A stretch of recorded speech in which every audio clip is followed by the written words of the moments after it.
When I married Thomas, I knew I was entering a tightly bonded family.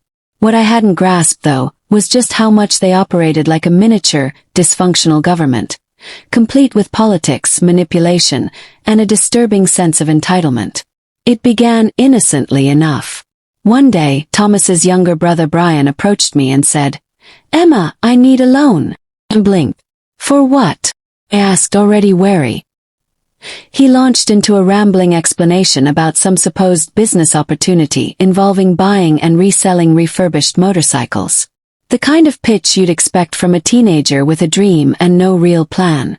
"How much?" I asked, already bracing myself. "Just $10,000, he said, as casually as if he were asking for a glass of water.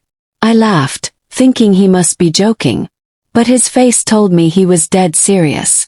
I shook my head. "I'm sorry, but I can't do that." His expression fell, hurt and confused.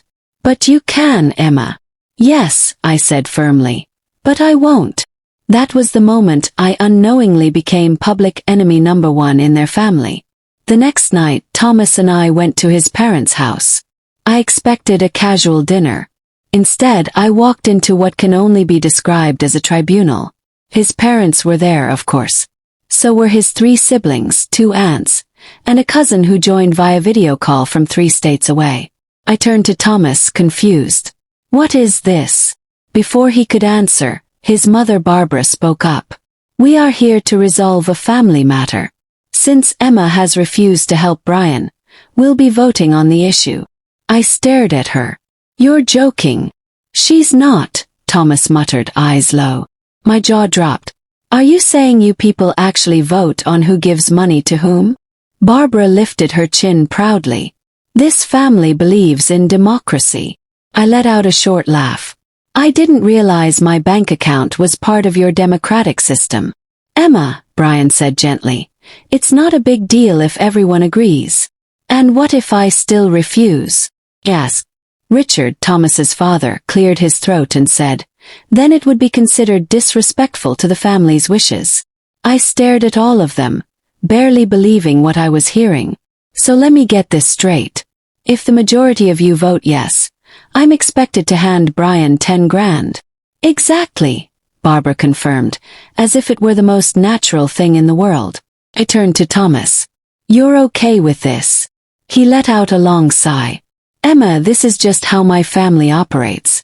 It's easier to go along with it." "Fine," I said. "Let's vote." They wasted no time. It was clear this was more performance than process. Barbara tallied the results. 9 votes in favor, 1 against. The room seemed to collectively nod in satisfaction. "The family has spoken," she announced. I stood calmly and smiled. "Great. Now I'd like to hold a vote." They all looked puzzled.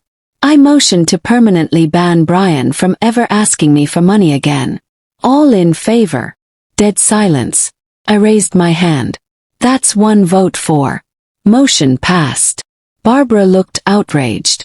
"That's not how this works." "Oh, but it is," I said, steady and sure. "Because when it comes to my money, I am a democracy of one." Brian looked like a scolded child. "Emma, come on." I grabbed my purse. "Enjoy your little family government. But I'm not paying taxes into this system." Then I turned to Thomas. "Are you coming home with me?"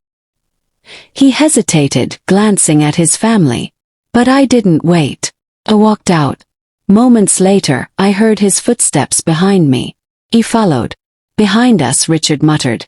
"Maybe we should vote on whether Thomas stays married to her." I stopped, turned slightly and smiled. "Go ahead. But just remember, I don't need your majority to make my decisions." And with that, I walked away from their twisted version of democracy.